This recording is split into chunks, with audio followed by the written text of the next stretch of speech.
Hello, hello, hello, hello, hello, everybody. Happy New Year's. Hey, Happy New Year's, everybody. Hi. Welcome to Shirley's Threadwork 2025. It is so good to be here.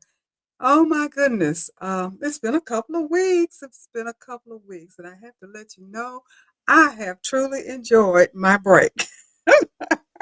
I hope you guys have as well. And I am so glad to be back and be able to communicate with you guys um, the beginning of this year.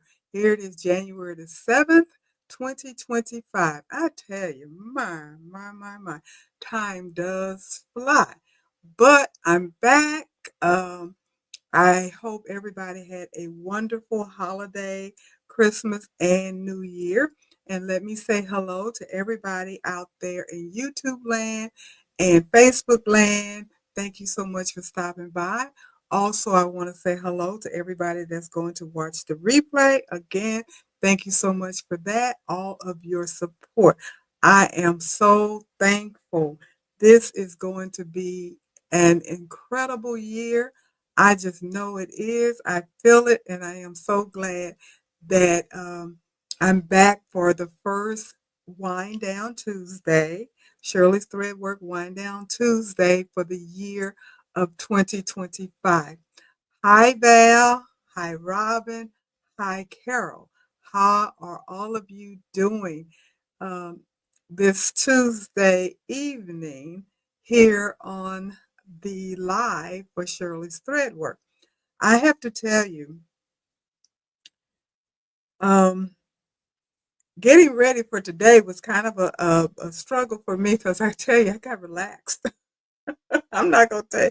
I got relaxed. It felt so good not to have to worry about what am I gonna talk about, what are we gonna do. All I have to do is just chill, chill, chill. So tonight we're gonna have a kind of a chill. We'll talk about little things, but nothing really dramatic or anything like that because this is the beginning of the new year and I am getting resettled. And there's some things that are going on. There's some changes that are going to be made in the near future and all of that. And I'll tell you a little bit about that and add more to it as time goes. But right now, I'm just happy to be here in the year of 2025. We wrapped up 2024 and I think we had a good year. I really do think we had a good year. I enjoyed everything that we did, everything that we talked about, all of the things that were accomplished, all of the things that the Sew Along crew, the Social Society Sew Along crew accomplished last year. And we'll be getting started on our new projects tomorrow night. It's our first night back, guys. So don't forget that tomorrow night. We're Zooming. Hopefully, you guys got the Zoom information um, that I sent out a couple of weeks ago. I'll send it out again. Make sure that you have the sign in passcode and everything. And so we'll be able to move forward with that. Hi, Kingsbury Craft. How are you doing? Hi, Jenny. How are you? Oh, you missed me. I missed you guys too. I have to tell you, it's you get used to being able to chit chat with people, and haven't done that in a couple of weeks. Like I was saying a minute ago, I was really chilling and relaxing. Had some um, well, I'm not going to say what I wasn't feeling that great, but I wasn't sick. So I guess I was just kind of tired. I think that's what it was, kind of tired because I got really stressed out trying to get everything done for Christmas. And for those of you guys, I do have to apologize. I did not finish my 12 days of Christmas. I am so sorry I didn't get all 12 projects in. I did all 12 of them. I just didn't get a chance to put all 12 of them up. So I've been debating on whether or not I should go ahead and put them up, even though it's after Christmas or not, because I did two more projects that I wanted to show, but things were just piling up on me. Christmas was coming. I had some more gifts I had to get done.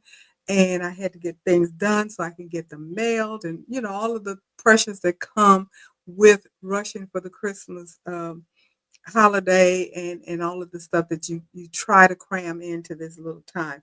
And I have to tell you, for me, as I mentioned on my goals for this coming year, that I was going to do everything in my power to make sure I do all of my Christmas gifts and whatever I'm going to do for friends and family by Thanksgiving, because I don't want to go through that anymore. That's a lot of stress and a lot of pressure, and it takes the fun out of Christmas because you do all of these things and it's really just one day.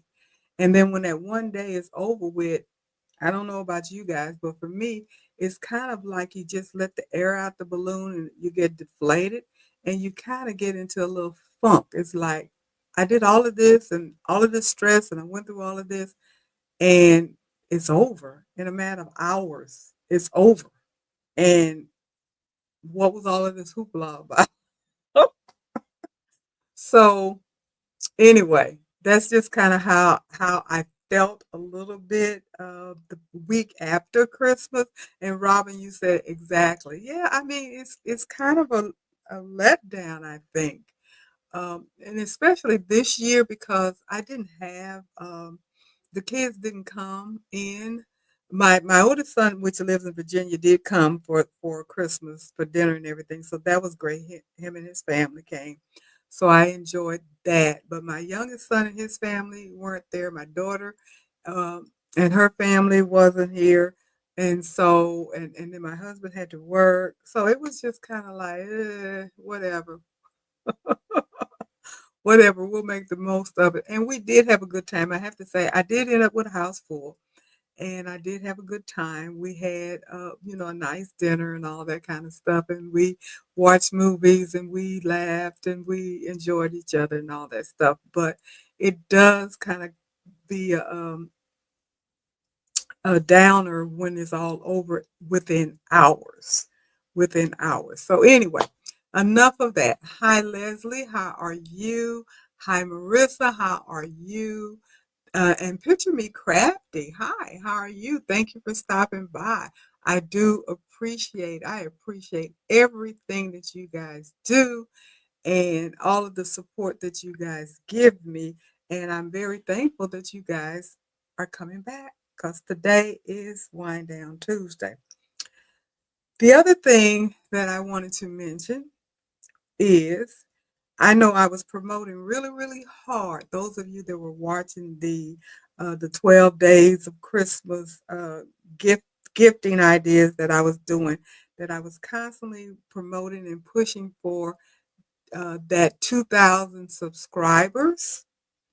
And I have to tell you, I almost made it. I almost made it. I think as of December 31st, I needed 12 more. I think that's where I was. I only needed 12 more. But let me tell you about today. Today is January the 7th. 2025, and I only need two more subscribers, and I will have hit that 2,000 mark. Two more, just two more. So y'all out there watching, if you haven't subscribed, you hit that subscribe button tonight. Give me that 2,000. So when I wake up in the morning, I'll have that 2,000 already done, and I will have accomplished that goal. Didn't make it by the 31st, but the first week of January is not a bad accomplishment. And I'm looking forward to that. I just need two more subscribers and I will have the 2,000 that I was hoping for the end of the year 2024. Then I can get started on my new goal. But the other thing that does allow to happen is the giveaway.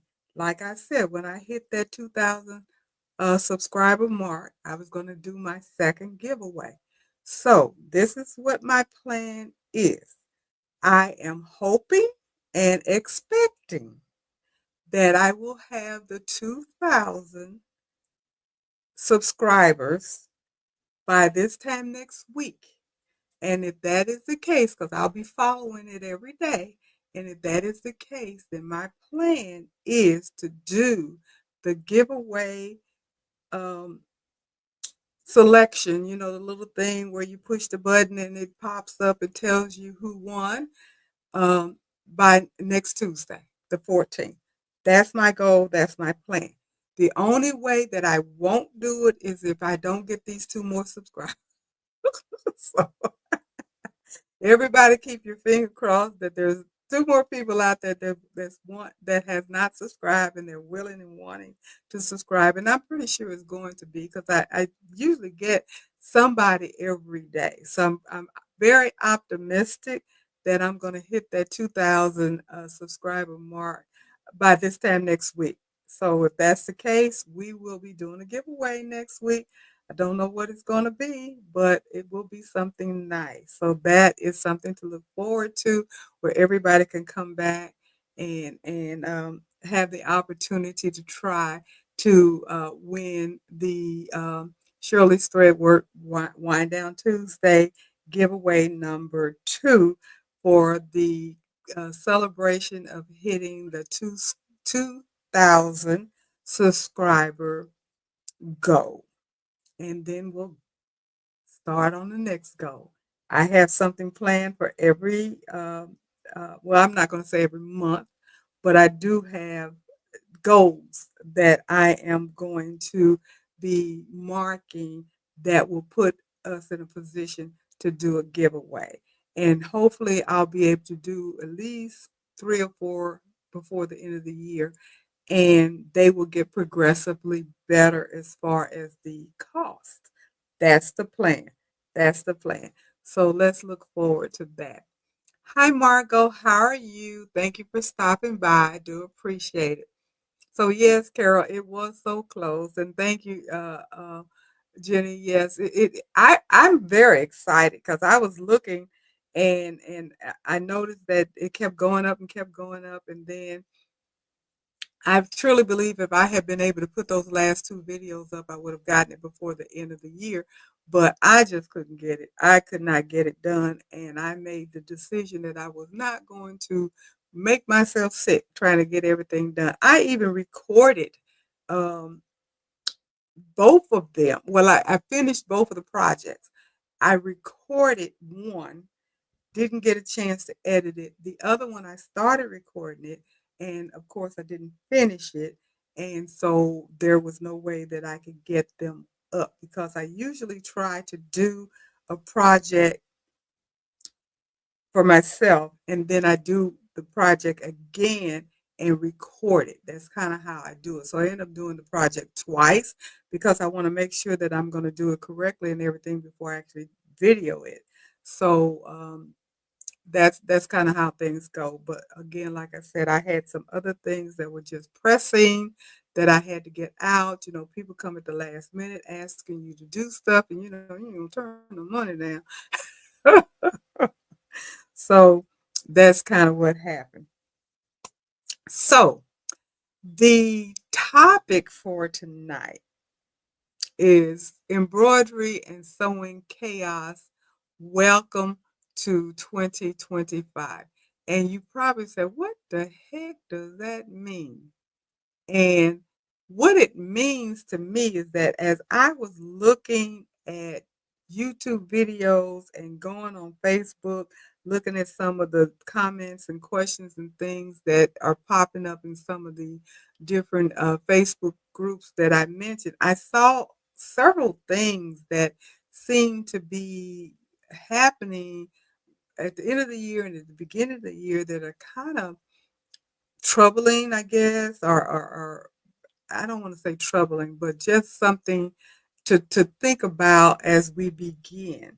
And one of the things that is affecting me, and I mentioned this last year, but I was looking at Jen at the Soul Report, and she had put on her, I think it was her last video, at least the last one that I saw. She was talking about JoAnns Fabric closing more stores, and that is affecting me because my store. She didn't mention my store. She mentioned 3 stores that she had gotten information about that was closing in various areas. I think it was Mid-Atlantic and one that was in the Midwest. She didn't mention the one that's happening right here in the Baltimore area where I am. That is actually right down the street, not a good 5 minutes away from me, which is really sad for me because, like I said, it's just 5 minutes away. It was so easy for me to hop in my car and drive down there and get something or pick up something that I was short of or what have you, and come on back home and finish a project. But now that doesn't, you know, there's not one that's going to be that close to me anymore. And that's really, really disturbing and sad. Hi, Joyce. How you doing? You said one is in Pennsylvania. Yes, one's in Pennsylvania. Um, I don't remember exactly where the other two are, but like I said, she didn't mention the one that is right down the street from me in Owens Mills, where I am, Owens Mill, Maryland. And it is closing as well. It may even be closed by now because I did not go in there um, over the holiday time frame. I haven't been in there in at least 2, maybe even 3 weeks now, and it was beginning to start its liquidation. So again, I don't even know if it has officially closed or if they are still in the liquidation mode. I might check it out tomorrow since I do have to go out tomorrow. I might run by just to check and see if it is officially closed or if they are still doing the liquidation. But that is disturbing because it seems like the company, even though there was a little glitch, I hope you guys, anyway, I'm back on. Something went blank and it came back on. Hopefully, we're not going to have any issues tonight. But what I was saying about JoAnn, I hope this is not a trend that is going to spread throughout the nation, whereas all of the stores end up closing up. Because my question, my issue, my concern for not just me, but the rest of us, where are we going to get our fabric and all of our sewing notions and quilting notions and all of that stuff from? Where are we going to get them? We don't have any more quote unquote big box fabric stores. I know all of us probably have our little quilt shops and boutiques and places like that that we can go to. But if they're anything like the ones near me, they don't carry everything that you possibly need to get. The fabric can be quite expensive, and oftentimes they are pretty much dedicated to quilting because they're quilt shops. So unless you are a quilter, you can't get, I mean, if you're a sewist and you make garments, or a crafter like me, an embroiderer, and I don't necessarily need quilting material, stuff like that, and I don't want to spend a whole lot of money on my fabric, where do I go? So far, luckily, Hobby Lobby is closed as well, and Hobby Lobby sells nice fabric, and it's a pretty good selection, but they don't sell everything that JoAnn did. They sell a lot, but they don't sell everything JoAnn sold. And someone had mentioned that their Michaels was selling fabric. My Michael is close to me as well, but it doesn't have any fabric in it. So I don't have the luxury of going anywhere other than Hobby Lobby unless I hop on the highway and drive a good piece to get to the next nearest JoAnn, um, which is something that I'm not going to be doing on a routine. I can tell you that now, because I don't do a whole lot of highway driving, and I'm not going to be doing that. And it's not as convenient as it was for me. Like I said, to just hop in my car and drive down the road 5 minutes and go pick up some needles that I need, or a colored thread that I need, or some cotton material that I need or what have you, and I can go in there and get a quarter of a yard. I can get a fat quarter or something. Now, are there some Walmarts by? Yes. So I'm not 100% out. There's a Hobby Lobby near. There's a Walmart relatively near, but you're not going to get everything you need in those places. Not the way it was at JoAnn. Not to say that my JoAnn was fully equipped either, but at least I had a better variety of things available to me. So I'm a little bummed out with my JoAnn closing up, and I am very much concerned about whether or not all of the JoAnns will eventually close up. I hope that's not the case. Um, Robin, you say you saw her video as well. And Carol, what a bummer about your JoAnn. Ours is holding on by a thread. I think it probably is. And Margot, you said the check came in yesterday for my first pay. Oh, good. Congratulations, Margot. You got your first paid order, and you would do the tiles on Wednesday. Is this your Etsy shop? Do you have an Etsy shop? And if that is the case, regardless, you made some money. Congratulations. That's wonderful, wonderful, wonderful. And you said you got another request for towels and you waited for that check to come in for a wedding gift for his and hers. That's good. That is really good. It is always good to hear that people are making some money and doing what you really love doing. And I'm so glad to hear that. Um, it will keep you busy. Hopefully, this is the beginning of a very busy season for you. I hope. If it's anything like me, it's the ebbs and flows, ebbs and flows. There are times when I'm cranking, and there's some times when I'm diving. So what can I say? It's a ebb and flow for me, but it's always fun whenever I get an order, be it via the Etsy shop, be it word of mouth or what have you, because I get some from both. It is always fun to get them because it makes you feel like you're doing something that people are enjoying, and then you're making money. That's the thing. So just wanted to point that out about the JoAnn store. And she also mentioned Jen did at the summer report the same thing that I had obviously seen a video prior to seeing her, where they were talking about, I think they said 15 big stores that are closing, and it's scary. It really is scary to know that these businesses that have been around for years that we have relied upon are going out of business. Some of them may affect us and some of them may not, but it's just the sign of the time. And what that does say for us, those of us that do crafting and we do it for money, occasionally, side hustle, however you want to do it, it just even strengthens the fact that people don't have a lot of non-discretionary funds to spend on things that aren't essential. And I know even for myself, I don't have a lot of money to just spend on frivolous things or I want situation.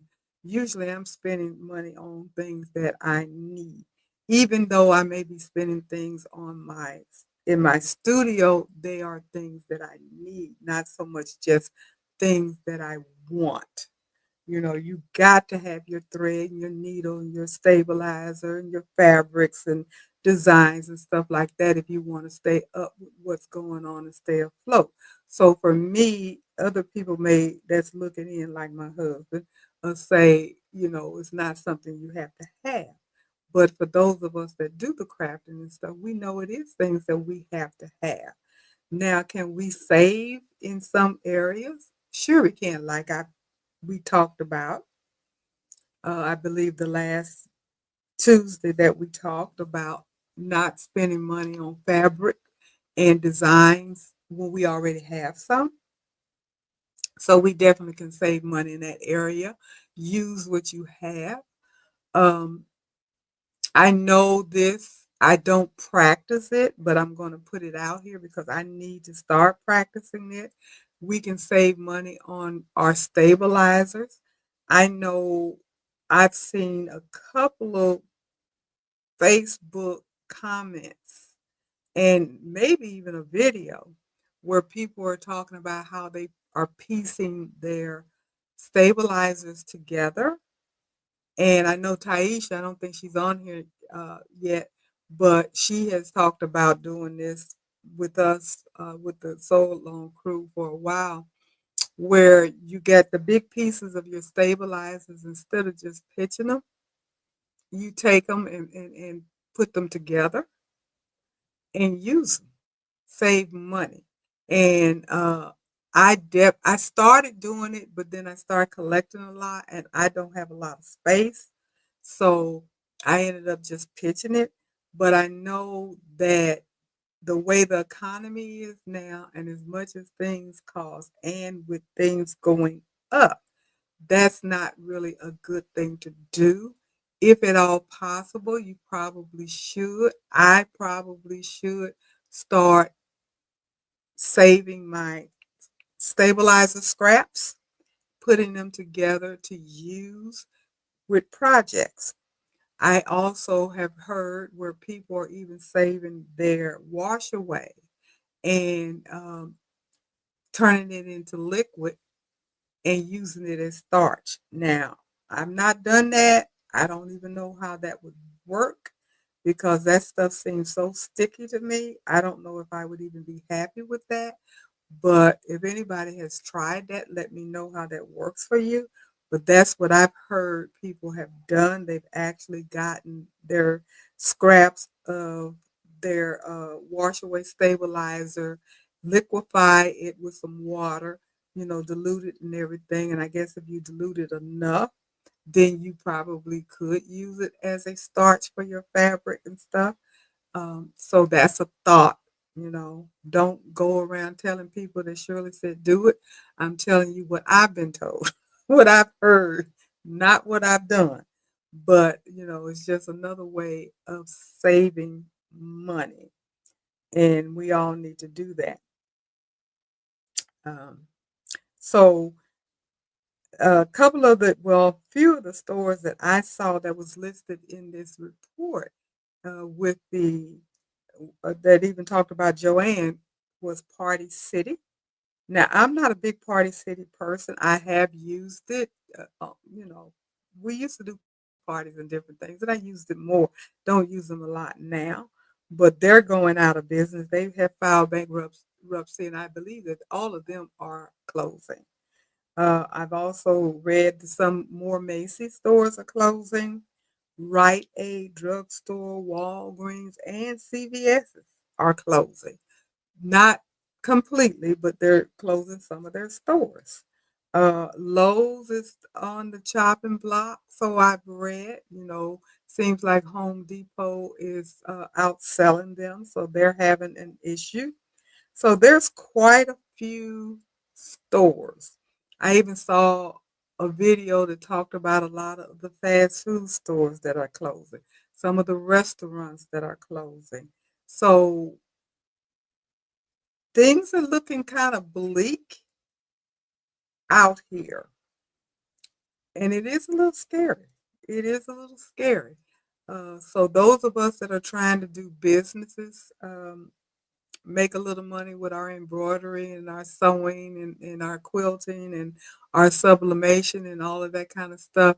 Just keep that in mind, especially if your sales aren't growing as quickly as you would like for them to, and as much as you would like for them to. Just keep in mind that the whole nation's economy is kind of going through. Uh, they don't want to say it's a recession, but we're going through something right now. And with the new administration about to take over, there's a lot of question marks, and we don't know what's going to happen. There's a lot of rumors about downsizing government workers and and so forth and so on. We don't know what's going to happen yet. And I know that probably has a lot to do with people spending money they don't have to spend. And that affects you, me, and anybody that is, have any type of business. Because, people just don't spend money if they don't know how more money is going to come. At least I don't. So just wanted to put that out there for those of you that may or may not have kept up with some of those kinds of things. It's trending on Facebook and YouTube pretty much. I mean, you go on there and you can find video after video after video where people are talking about some of the things that are beginning to shut down and close. Um, so I just wanted to mention that. Um, Carol, you say your son's coffee shop is being forced to move. Rent is so high in the new option, it is scary. That is where you sell your bags, and change is scary and expensive. Yeah, I'm telling you, it's interesting. Hi, Pearl. How are you? Happy New Year's to you as well. And I can imagine all of us that are on here and all of us that are listening that may be doing some type of business probably have begun to have a little uh, sting, I guess, of some of the cutback. And a lot of it has to do with the holiday as well. People will ramp up and spend a lot of money coming up to the holiday, and right after the holidays is always a lull. So keep that in mind as well, because people are recovering from their Christmas spending and trying to catch up with those bills and pay off some of the credit cards and all of that kind of stuff that they may have used to celebrate for Christmas. So they're kind of, you know, tight on the purse for a minute. Just keep that in mind. With if you feel like things are changing a little bit with your store, because I know for my store, um, it's kind of tight right now. I haven't really listed any new things, but I know I need to get busy on that, and I may be able to jumpstart some things again. But right now, it's a little tight. And Picture Me Craft, you say your local Rite Aid closed last month. Yeah, yeah. I'm telling you, it is definitely out there. I'm pretty sure that some of all of us can think about some of the places that we have been used to going to that are closing up or downsizing, moving, or what have you. I know my JoAnn, the one that's closing, when I first found out about it, and I was talking to the manager, and that was back in November. She mentioned the fact that they did not renew their lease because it was in limbo whether or not um, they were going to close or what have you. So when the actual lease time came up, the lease, the rent went up to the point where they couldn't afford to renew it. Therefore, they were forced to close. This is what she told me.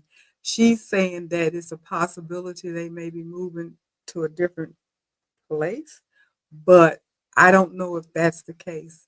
From the last information I had, they were just shutting down. And that would not surprise me if that's what's going to happen, because as Jen was mentioning, and as some of the reports that I've read, that's kind of what's going on with JoAnn. They did file Chapter 11 last year, and I think they have paid off about half of the multi-billions of dollars that they owe, but they still owe quite a bit of money, and business has not picked up enough to get them out of that debt. So they're probably having to just, bite the bullet, close some stores, let some people go, and what have you. So that's it. Okay. Another thing that I found out about, the new brother Avenires are being delivered. I have seen several videos where people are doing their unboxing and people are saying, I got my Avenir arrived, all of that. The brand new Brother Avenir is out there because, before Christmas, it was launched, but people could only put a deposit down. They couldn't actually get the machine because the machine was not ready to be actually physically sold. So now that they're out there now, so people are getting their Avenires. I believe Courtney on All Brand did an unboxing of the Avenir this week. I haven't seen it yet, but what I have also heard, there are some glitches. So if any of you have an Avenir or plan on getting an Avenir, or you know somebody with an Avenir, you might want to look out for that. It's a new machine with some upgraded technology. And you know how that can be sometimes when you have new technology. It does not always work the way that you expect it to work in the beginning.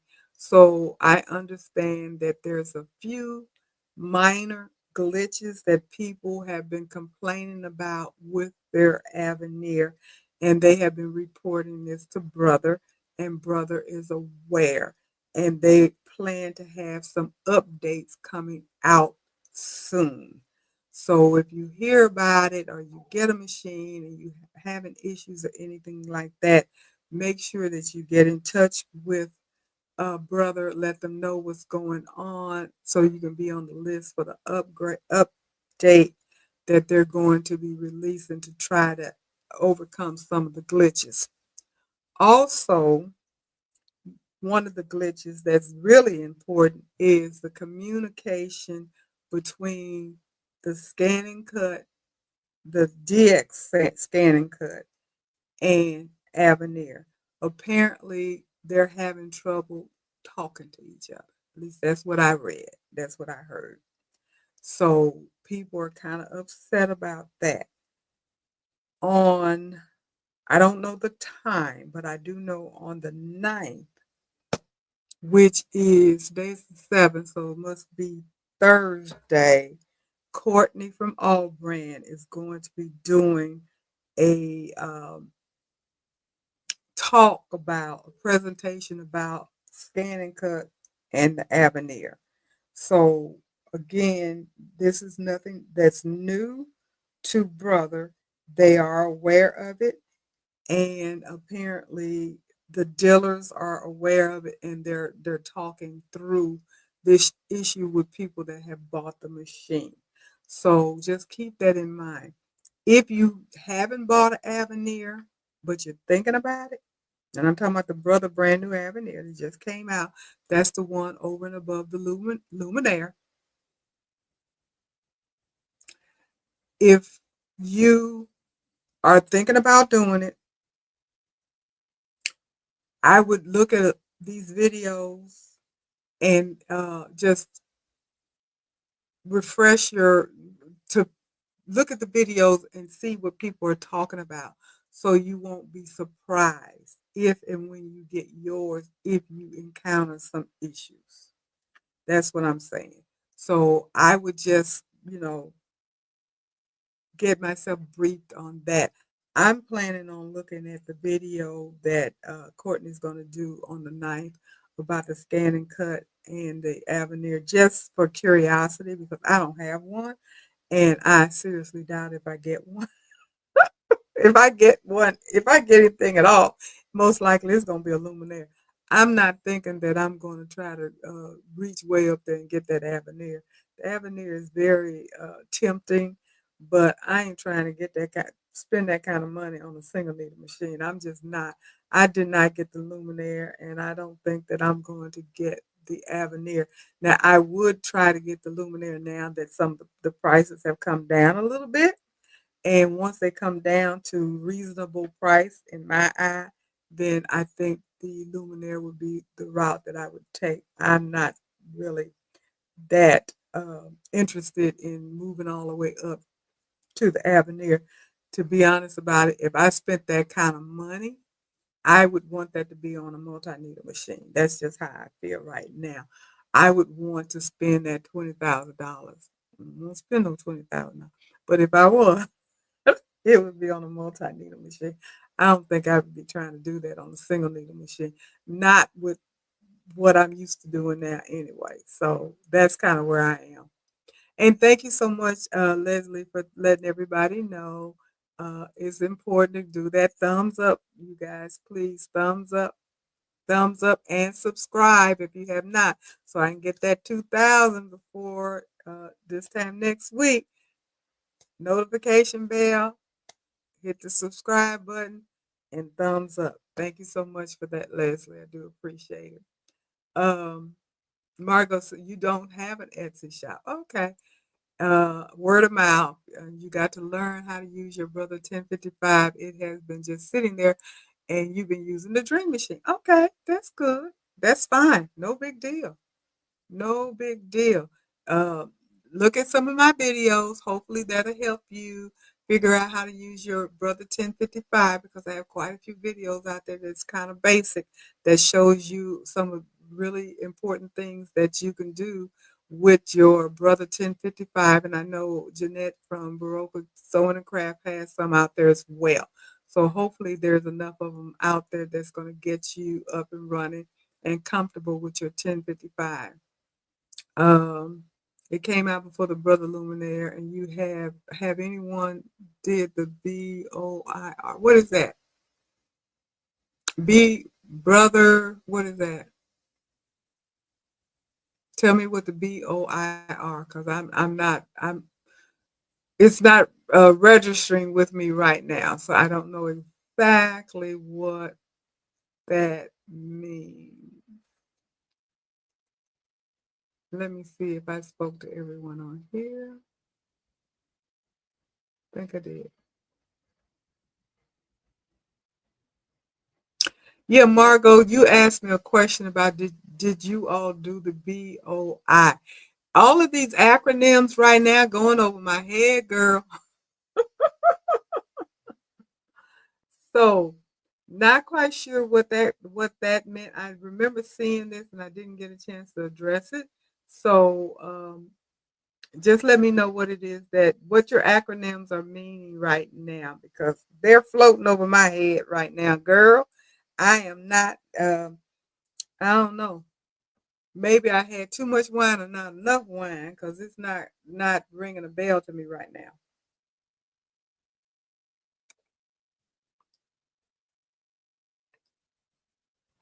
Sometimes I catch on to that stuff quickly and sometimes I don't. What else did I have on here? Okay. Did anybody get any new equipment for Christmas? Tell me if anybody got anything new. Did anybody get a scanning cut, an aquaquill, an embroidery machine, a sewing machine, a serger, a laser machine, a sublimation print, anything? Did anybody get anything new for Christmas? Share. Leslie said it took her 4 months to get her 1055X, so she feel like she had to get more hours of sewing. So the ladies tell you, and you're coming up on 100 hours while my sewing friends have so much more. Well, Leslie is catching up with us because she is part of the Social Society Sew Along crew where we get together on Wednesday night and we do the projects and everything. And because of that, she is really upping her game as far as using her 1055X multi-needle machine and putting those hours on it and getting those skills, improving those skills. And that is what makes it fun. So again, anybody interested in joining us, please let me know. But that's a good way of learning your machine, Margot. If for some reason you are available and interested in joining us, um, several of us have the Brother 1055X. Some have the Baby Lock, but then there are other that have just single needle machine. So you don't have to have a multi needle machine. Um, but like I said, several of us do have multi-needle machine. Some of us have Racomas and other brother machines, 6 needle machine, 10 needle machines, and what have you. So, whatever you have, you're welcome to it. But I mentioned the fact that if you do have the PR 1055X or the 1050, or if you have the Baby Lock, what is it? The Baby Lock Ballot, I think it is, whatever, the 10 needle machine, or if you have a Ricoma 10 needle or 15 or 20 needle machine or a Melco, any of those multi needle machine, you're still welcome to join us because we talk about everything. And the process itself usually is something that will work with any machine, because we talk about processes and how to put things together, how to troubleshoot different projects and what have you. So it doesn't really matter what machine you have. It just the technique or the process is what we really do a lot of emphasis on. And that's what people are doing and learning how to make and do different projects. Um, and Leslie, you say you hope to double the hours on your 1055X, and you also have the Baby Lock uh, Dynasty that you use as well, which is true. So you can use your Dream Machine, your Destiny. I said Dynasty, but your Destiny, and your Luminaire. We have people that have Luminaire. We have people that have the Solaris. We have people that have the SC 1900 and other machines. So whatever you have that you use, you're still able to work with us, and the projects that we do usually is something that can be done on whatever machine that you happen to own. So, but like I said, the good part about it is you learn the process or the technique, and you get a chance to use your machine and learn more about how to use it. Because that's the other thing we do. We help each other with figuring out how to use a machine, which button to push, all of that, all of that. So it works out pretty good, and we have a lot of fun. So, like I said, did anybody get anything new over the holiday? I did not, but I got two new things just before the holiday, so it wasn't time for me to get anything new because I got my Jazz 2, Baby Lock Jazz 2, I believe in October. Yeah, I believe I got it in October. And then I turned around and got the AquaQuill Go. Yeah, the AquaQuill Go. And I got that in November. So, or maybe the first part of December. So that those were my Christmas gifts. So I didn't get anything specifically for Christmas, but I did get those machines coming up to Christmas. So those are my Christmas gifts to myself. But did anybody? I know I've seen several uh, Facebook comments where people actually got machines for their Christmas gift that their husbands, loved ones, family, what have you, got them, and that's really cool if you did. So Margot, you said BOIR, beneficial ownership information report. No, beneficial ownership information report.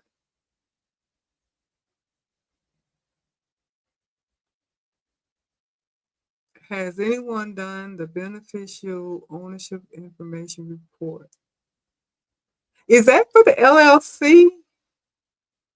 Uh, is that for the LLC? Because I know some people had to. I don't know. It was some report everybody had to get done by the end of the year for the LLC, and I don't know if that's it because I'm not an LLC. So if that's what you're asking, then the answer for me would be no because I didn't have to do one because I'm not an LLC. So I don't actually know if that's what you're asking.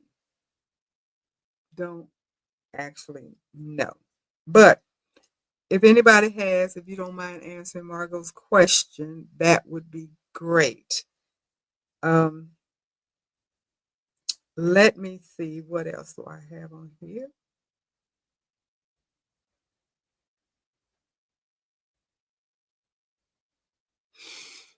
Hmm. The other thing that I'm going to put out here now, but it's not going to happen for a little while. And when I say a little while, in a couple of months, put it that way. I will be moving in March. That's a definite. I've already um, notified the landlord that we will not be renewing our lease. So we will be packing up and we will be moving um, by the end of March. Our lease is up 1st of April. So by the end of March, we will be moving. Now, I'm not at liberty at this particular moment to say exactly where, but the closer we get to that, then I will be revealing that as well.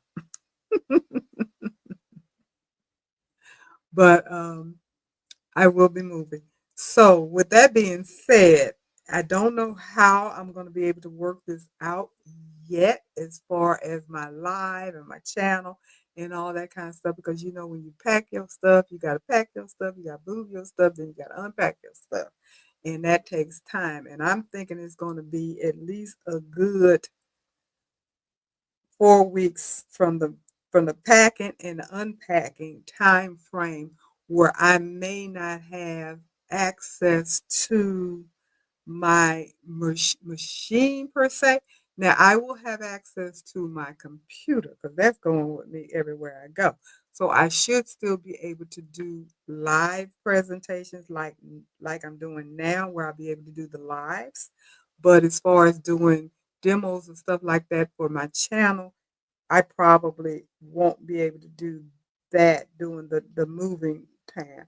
But as far as the live, my plan is to kind of keep you guys in the loop with where I'm going, what I'm doing, and who knows, I might even do the travel, stuff and all of that kind of stuff. The move out, the move in, this, that, and the other. So I am excited. Um, But like I said, I'm not at liberty to say exactly where we're going yet, but I will. But yes, we will be moving from here. So I will be having a different studio. And if it is the Lord's will, it will be a little bit bigger. That is definitely the plan. It will be a little bit bigger. I'm hoping and hoping and hoping and hoping, and you guys hope for me too. Pray for me, cross your fingers, do all that kind of stuff that I'm able to get into a space that's a little bit bigger. Now, I'm not looking for a big giant space. I saw somebody online yesterday, I believe she put on there where she had just finished her studio and it's 1,400 square feet, and I was like, that's a house. There's some people houses 1,400 square feet. My apartment ain't 1,400 square feet, so that's my house. That's a lot of space. Oh my good, just for a a studio, and it's outside of her home. So it's up, I guess, like a warehouse type place. I guess something. I don't know. I don't. She didn't put all those specifics in there, which is fine. It's her business, but she did put a picture of her space and the fact that it's going to house a lot of machines and what have you, and have friends and family come over and so forth and so on. So that sounds like a lot of fun. That ain't happening for me. That won't be the case. But a little bit bigger room where I can spread out a little bit more My hope and my goal is to have a dedicated sewing table, not sewing table, cutting table where I don't have to do anything or put anything on it. All I have to do is use it to cut, and I'll be able to do a 360 around it. If I can, and make sure that I can put all my machines up. If I can put up my sewing machine, my Essie 1900, my serger, and my machine back here. So that's like at least four. I want to have my hooping station, and I want to have my heat press. All of those things. So I need space around where I can get to my things and not have to have everything so compact where I got to put it up and pull it out, put, that kind of stuff. I want it out where I have access to it and move around and be able to use everything when I need and want to use it. That would make me happy. But like I said, my main hope would be to be able to have my cutting table, a dedicated cutting table where I don't have to have anything on it at all, and that I can access it 360 where I can actually utilize it for what the purpose of it is. That would make me so, so, so, so, so happy. Uh, okay, let's see. Leslie. Hey, SK, how you doing? Thank you for stopping by. Um, And Leslie, you said you got your scan and cut in May. I remember. Could have put it under the tree as it is still in the box. You're going to get that thing out the box. Your goal is to learn how to use it before the anniversary of it still being. We're going to get that thing out. Trust and believe me, that is definitely a definite for this year. We're going to get this scan and cut out. Jenny, hoping and praying that my move goes well. Thank you. And Robin, that's a lot of space. Yeah, 1,400 square feet is a lot of space. Trust me. Margot, you said you've been looking at me, looking at you, my YouTube on the machine. I just need to step out. I do not get home sometime until after 5:30 p.m. Pacific time. Okay. What time is that in Eastern time? And Margot, you said yes, you heard it changed to January 13th. Okay. So that is the LLC thing. And again, I don't have an LLC. So I didn't have to do that, but I was aware that there was a documentation of something, beneficial ownership information report. I'm assuming is that documentation because Jeanette mentioned it on her channel, on her live once, and I also read about it or saw it on another video on YouTube where people were uh, reminding folks that they needed to fill out this form if you have an LLC. So anybody else that has an LLC, if you have not done the beneficial ownership information report, then make sure you take care of that situation. And Margot said that they changed it to January 13th, so you still have a few more days to get it done. Um, I didn't mention that to my son because he has an LLC. But again, like I said, I don't have one, so that was something that I did not have to worry about. Okay, and SK, you say your goal is to purchase embroidery software and you're still shopping around. What is it that you want to do? That's the first, that's the most important thing that you need to decide while you're looking for a software. There are many of them out there at various prices, as you know. Now, I have no stock in any software. I'm not an affiliate with any software company.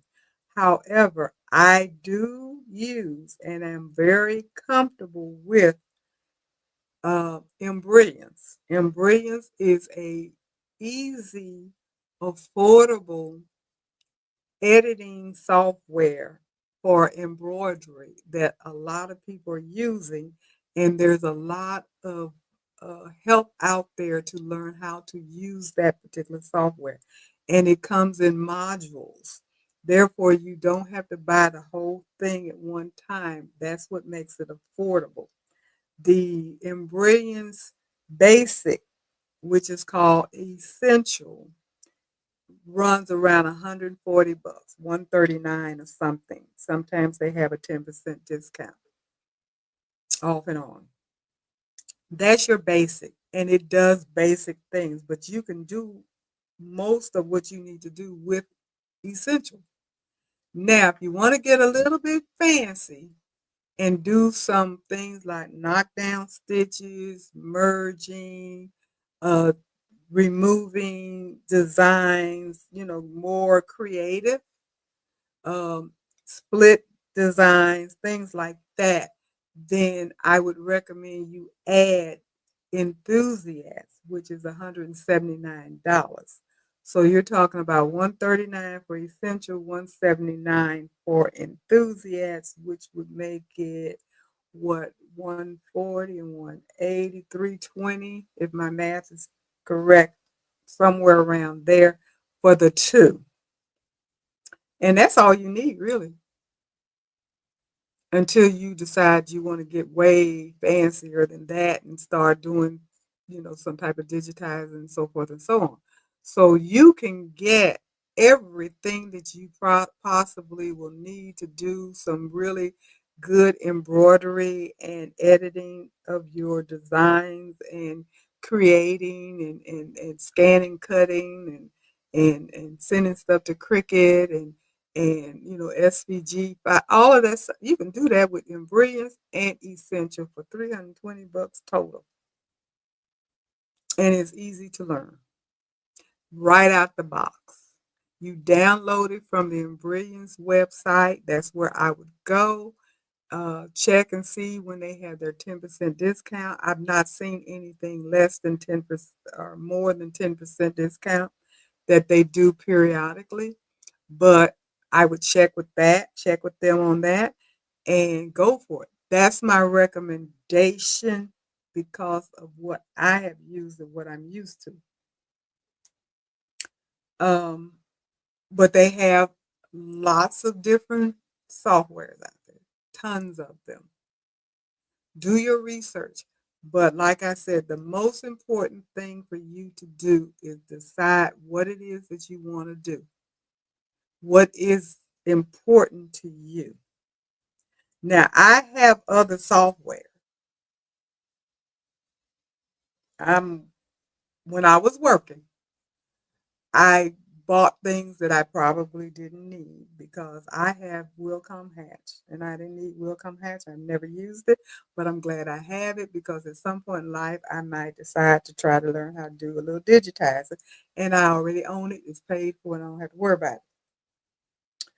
Um, Dime has software, various different types of software, but I tell you, be very careful.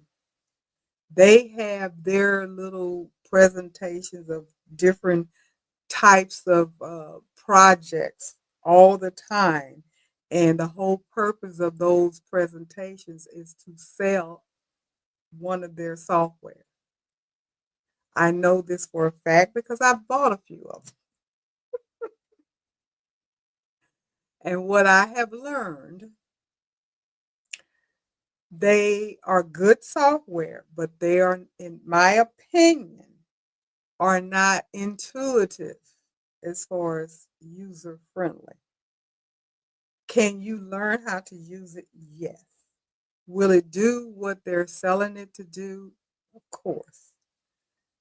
Do you need them? No. If you have Embroidery, you don't. But they you can do some things. Put it that way. You can do some different things. I'm not going to go into what I have purchased from them. Now, I do have one or two videos where I have used one or two of their softwares that I have purchased and have done some projects, and I'm not disappointed with the fact that I've purchased these software from Dime. But what I am going to say is that just be careful when you sign up for one of their presentations, which is free, and they go through and tell you how you can make all these wonderful things and so forth and so on. And then they tell you buy the software so you can do it. Just be very careful with that, because make sure you understand how to use the software, or you feel like you'll be able to learn how to use the software, and make sure it's something that is going to do what you want it to do. Uh, um, but if you're just trying to get a software that you're going to use on an everyday basis, I would just get a basic uh, design editing software, and Embroidery is an excellent one.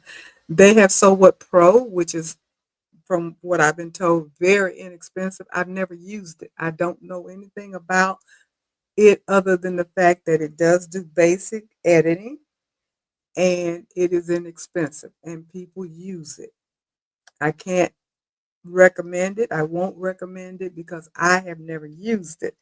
But I know people that have and have been happy. So hopefully that will help. I hope. Hi Danielle, how you doing? Um, Thank you for stopping by. And SK, you said you did the ownership info last month before the date changed. Okay, good. Yeah. Like I said, anybody that has an LLC, please do that. I understand that's the law. You have to get it done. And again, like I said, I don't have an LLC, so I didn't have to do it. And if anybody has any questions about it, then uh, I would assume Jeanette can answer questions. SK, you've done yours, so you can probably answer questions. I cannot, because I don't, I haven't even seen the form. I don't even know what the information that they're requesting um, on there. I just know it's something that has to be done. Um, so, Margot, you were saying you don't get home until after 5:30, which 5:30 is 3 hours, what would that be? 8:30 our time? Yeah, that's 8:30 our time. Okay. That's fine if you're interested, because we start at 7, but there are times often where people don't come on until 8:30. They're even 9 o'clock sometimes, because we're here for a while.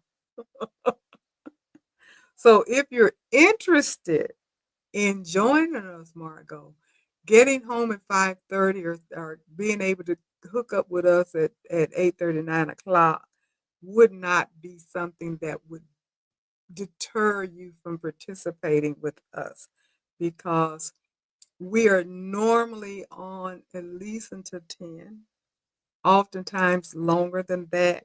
And everybody does not necessarily show up at 7 o'clock sharp, put it that way. I am there at 7 o'clock sharp because I'm the host, but everybody is not necessarily there at exactly 7 o'clock. It is not a requirement.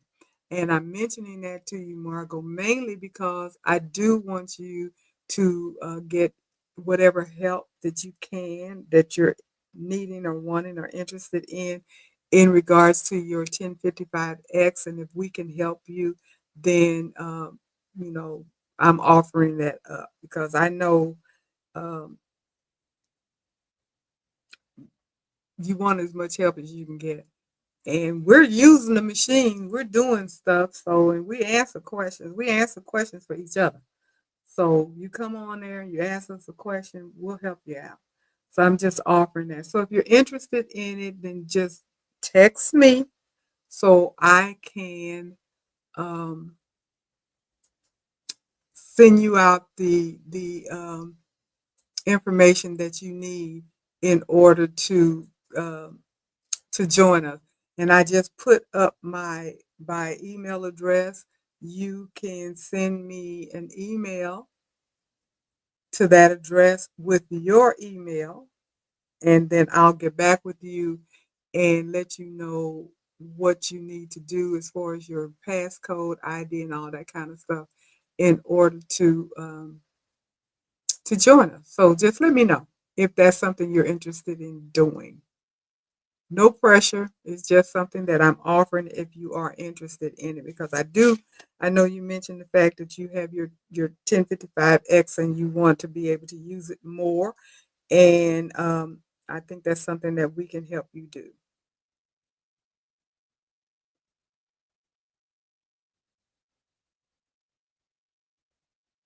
Okay. Um,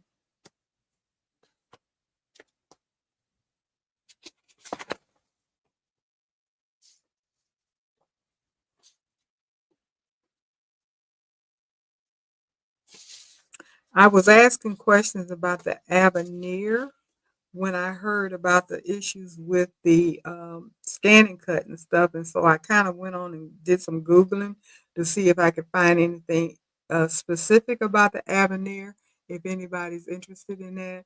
And the information I got is that there are some challenges with integrating the software or firmware update between the two machines, namely the scanning cut and the Avenir. So that's part of what the issue is. They're not talking to each other, and I think they just need to update because it works well with Luminaire, but for some reason not working well with the Avenir. Also, it mentioned that some people are saying that the complexity of the machine is a little more advanced than what they're used to. So they're having some issues with the touchscreen controls and things like that. Again, the software glitches, with the app-based compatibility. And then some people are complaining about the size and the weight because it is a huge machine. I saw a couple of people that were doing the unboxing, and that box was just as big as the box that my 10 needle machine came in. I saw that thing and I said, oh my word. Has anybody seen that? That box is huge that the Avenir comes in. It is huge. So they said, of course, it requires a large workspace. It has advanced features. It can be bulky and heavy, and that makes it challenging, especially when you have limited space and you need to move it around. I would definitely tell you if this is going to be your only embroidery machine slash sewing machine, then just keep in mind it's not something that you want to be taking in and out of your house if you go to classes and stuff. You need to invest in something much smaller, like the SC 2000 or something along that line to carry back and forth. Because once you get that thing into your house, you want it to sit there, just like this 10 needle machine. It'd be just like me packing up this 10 needle machine and dragging it out every time I wanted to go to a class, which would be utterly ridiculous. That's how I feel about this Avenir and the Luminaire as well, because those are huge machines, and the Solaris and the Radiance, Baby Lock Radiance, Baby Lock Solaris, the brother Luminaire and the brother Avenir. Those are huge machines. Even with the big genome machines and stuff, those machines are not meant to be um, traveling around with. Even though you can get the cases and stuff like that, they sell them and they give them to you and stuff like that. That's a lot. That's a lot.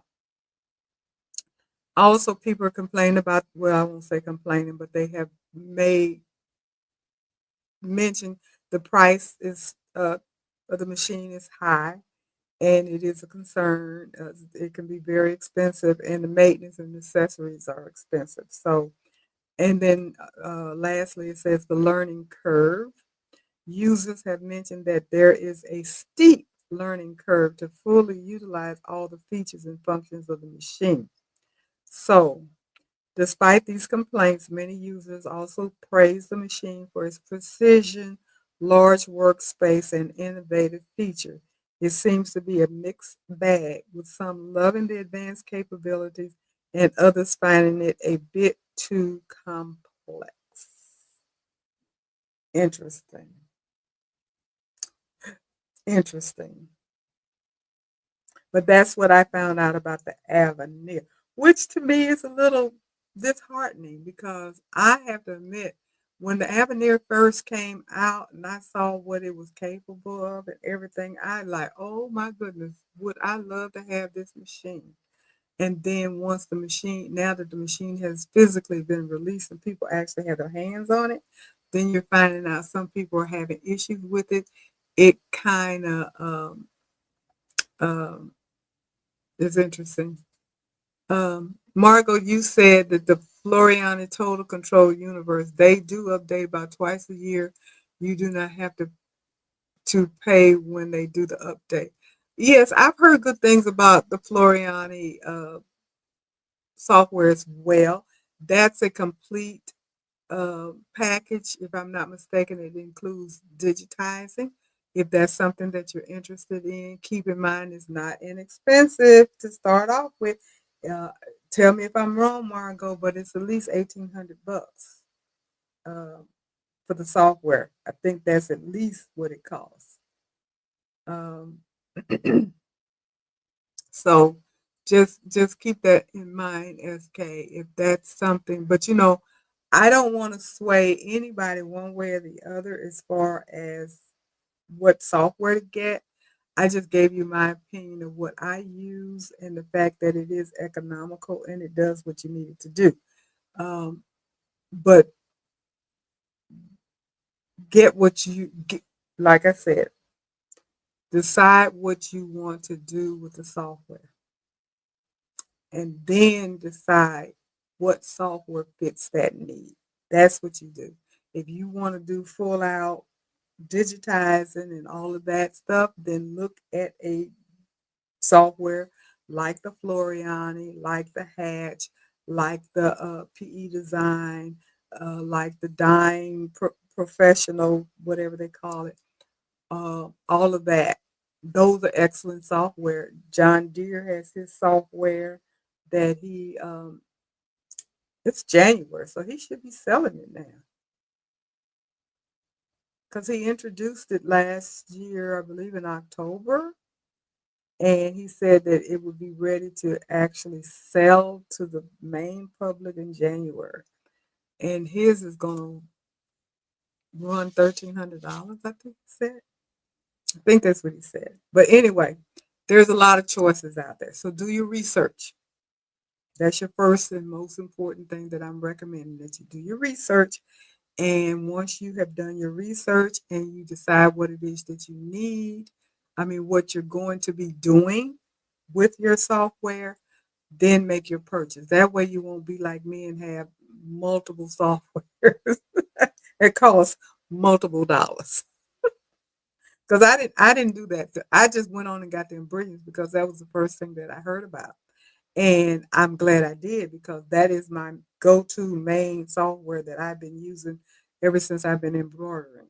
So, and I do not regret getting it at all. Now, had I done my research, I probably just would have stayed within the embroidery family and got Stitch Artist 1, 2, and 3 and what have you, and just stayed in that family instead of going to Hatch or what have you. But I didn't do that. But that's just me. I don't regret it because, like I said, I was working. I was able to get it economically. It's paid for. I have no regrets. If I had to do it over again, I probably would have gone a different route. Don't know which route it would be, but I probably would have gone a different route. But I certainly am glad that I did get in Brilliance because that is a very user-friendly software, and I personally love using Brilliance. It is so easy to use, and you can do practically everything that you want to do. So, Margot, you are asking me, what are we working on next? We don't know yet. We're going to find out probably tomorrow night. We're going to get together. We're going to talk about what we're going to do next, and then go from there. And that's what we do. We The last time we decided we were going to do what we call a free for all, and that was like uh, do our UFOs, unfinished objects or unfinished projects, and everybody was just going to do whatever. I don't think that that's working because I don't think any of us have. To be perfectly honest about it, I don't think I know I haven't. So I don't think anybody else has either. I don't know. So I think we need to do something that we have that we're going to decide to do as a group. That all of us are going to be doing the same thing. I know we talked about doing a jelly roll rug, and I don't know if and when we're going to do that, but we did talk about doing that sometime this year. But what we are doing, exactly what our next project is, I don't know. We will be starting that discussion tomorrow night. So, like I said, you're welcome to join us. Uh, put your 2 cents in on that. We like coming up with projects that none of us are 100% comfortable doing so we can learn and grow. Some of us quilted, some of us did quilt, but we decided to quilt it as a group, and all of us learned how to do some things in the quilting arena. Some, like I said, some could quilt, some couldn't. Um, I'm glad that I did it because I had never done a quilt before in my entire life. Now I want to do quilting. I thought I wasn't going to want to do it, but now that I've done it, I think it's kind of interesting. Do I want to do it as a main hobby? I'm not sure, but it is definitely something that you can do beautiful work with. So I want to learn how to do that. So put forth some time and energy and effort into that. We did the denim bag. I mean, we did so many different things that I don't think any of us would have ventured out and done them had we not decided to do them as a group. And that part is what I like because we're taking on challenges that we personally probably would not have done on our own. Because I know when we did that Christmas skirt, all of us that were part of the group, I think, had already purchased a Christmas skirt design from Design by Juju, and none of us had used it. That's why we decided to do it as a group because we already had the design and had had it for a while. I know I had had mine for a year, and I had never pulled it out and decided to do it. And so we got together as a group and decided to do it, and that's how this sew along group got started. So that's kind of what happens. You see something that you're interested in and you think you want to do it, but you've never done it before. And then when you get with a group of people that are like-minded and interested in doing the same thing and learning how to do it, then it becomes more fun because we support each other and help each other out. And we definitely did that with these projects because, again, there were things we had never done before that we were learning how to do. I had never put a backing on anything, even with the Christmas skirt. Never did a Christmas skirt like that before. Never did the backing, the piecing together, all of that stuff that we had to do to make it come out the way it's supposed to come out. And we just worked together, and everybody put the 2 cents in and we all got it done and we turned out a beautiful project. Same thing with the quilting, same thing with the denim purses. Never did that before. I mean, it was just stuff that we had not done. Binding, learning how to do mitering and binding and backings and the measurements and all of that kind of stuff. So, and then using equipment that we have. So we're now, several of us, most of us have a scanning cut, but all of us are not familiar with using our scanning cut. So we're going to work on getting familiar with using scanning cut. That's one of the projects for the year is getting familiar using scanning cut. I know I have used mine a little bit, but not a lot. And I want to be able to use it more than what I have. Um, and integrated with using it with embroidering. I've used mine so far just with vinyl, but I've not used it with fabric or cutting stuff out to do embroidering with. So that's what I want to do. Um,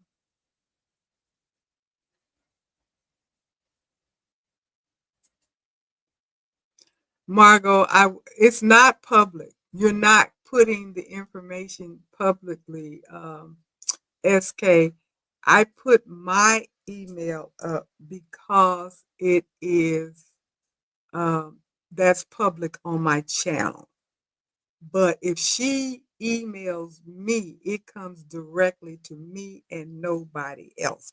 So it would not be public. That's the reason why I said to email me directly.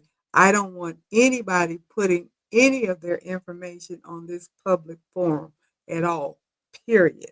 So thank you, SK, for putting that out there. But be uh, rest assured I have not asked you or anyone else to publicly put your information out there. When I put my email up there, that information comes directly to me and nobody else. That's how everybody has done it. It has not been a problem because, like I said, it is coming directly to me. It is not coming up on my channel. No one sees that information but me. Then I get back to you directly. So that's just information between the two of us and nobody else. So hopefully that's clear, Margot and SK. I I am very much in agreement with you, SK. You do not want to put your contact information out there publicly, but that is not what I have asked you to do. So let me make sure that that part is clear.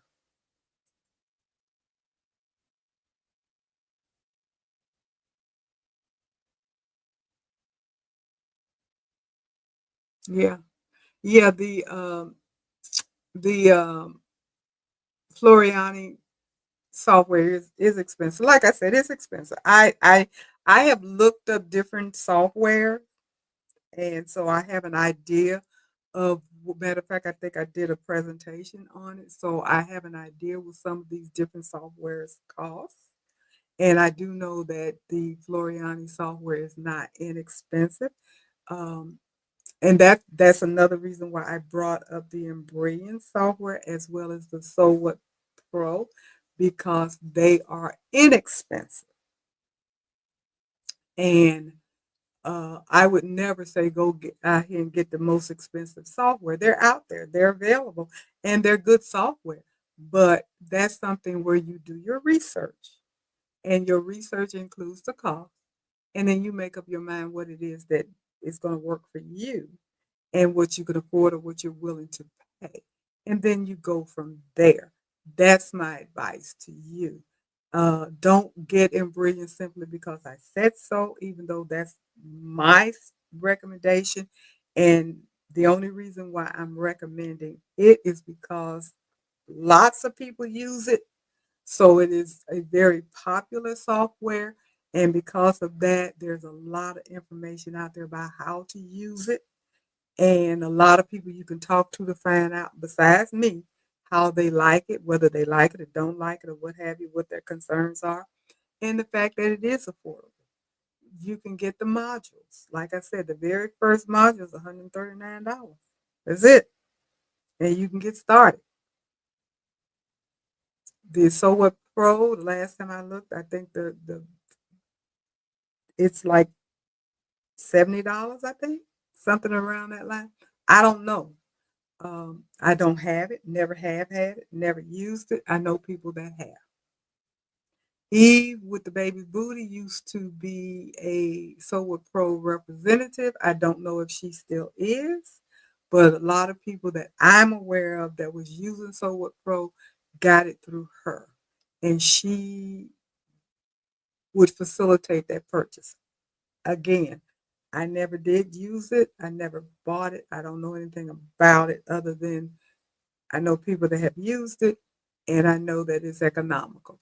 So I only speak on when it comes down to stuff like that. I speak on what I know through my own personal experience, and not what someone has told me, but what I have experienced myself. And I've been using Embrilliance for 4 years. I bought it off the Embrilliance website. I do know that they have their 10% discount periodically. I don't know if it's on now or not. Didn't look, haven't I'm not buying anything from them right now, so I really didn't have um, the need to do so to find out.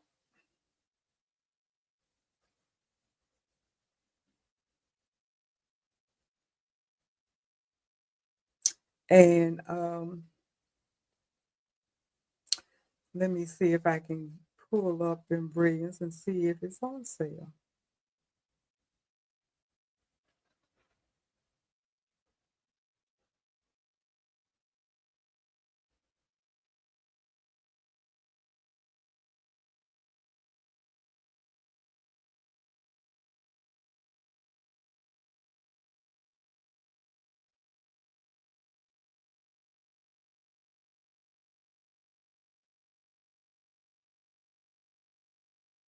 Well, it actually says it's on sale.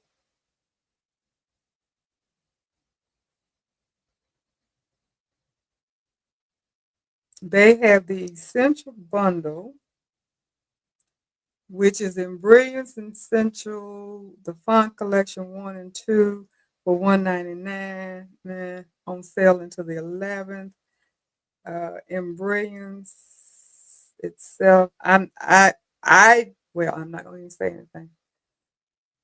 The Brilliance Essential is on sale until the 11th, and they said 139.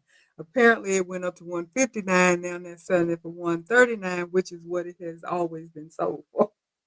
I'm just gonna be honest about it.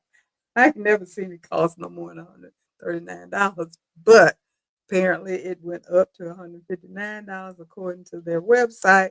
But they're selling it for $139 until the 11th, is what this says. Let me see what they're saying about enthusiast. Okay, now it's on sale. Now it runs 179 and they have it on sale for 169 until the 11th. So that is a $10 off sale. And that is current.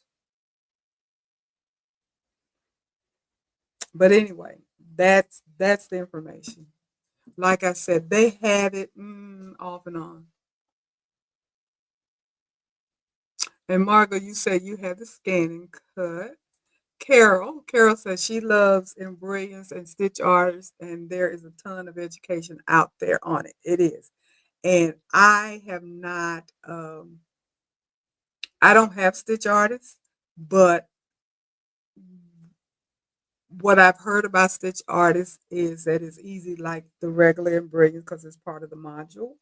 And it is more expensive. I think if you get one, two, and three together, it's like 600 some odd dollars total, which is still less expensive than if you're buying the Floriani or the Hatch or the PE design and so forth and so on. So it's still less expensive than that, but it does go up. I personally wouldn't say jump into Stitch Artist right away if you don't have any embroidery software at all, because you need to get the basics first. That's just my experience. So get the basics first. Hey Andrea, how you doing? I guess you got my text. I got yours. But anyway, that's my recommendation. And Margot, you said sorry about that. No problem. And hopefully I didn't come off harsh. I hope I didn't. I just wanted to make sure that everybody understood that I was not, or I am not, advising anybody to make their private information public. That's something that I would not do. The only reason mine is out there, like I said, it's on my website, it's on my business card, stuff like that. So it's already public. where people can make contact with me. That's what I use for my business. So that's what you can make contact with me with. But as far as your information, when you make contact with me, it is just me. It's nobody else. Nobody else sees it. It comes directly to me. And so, because I do much, um, I'm very much wanting everybody to remain um, private. Do not put your information up here. Please don't put your information up here. I don't want you to do that. If you're interested in making contact about the sew along, anything like that, then like I said, and I'll put it up again, email me and we will go from there. Don't put it out there where the world will see it. Okay, so it's up there again. Just in case you're interested, Margot, SK, anybody, if you're interested, do that. Da, da, da, da, da, da, da, da. So hopefully that is clear.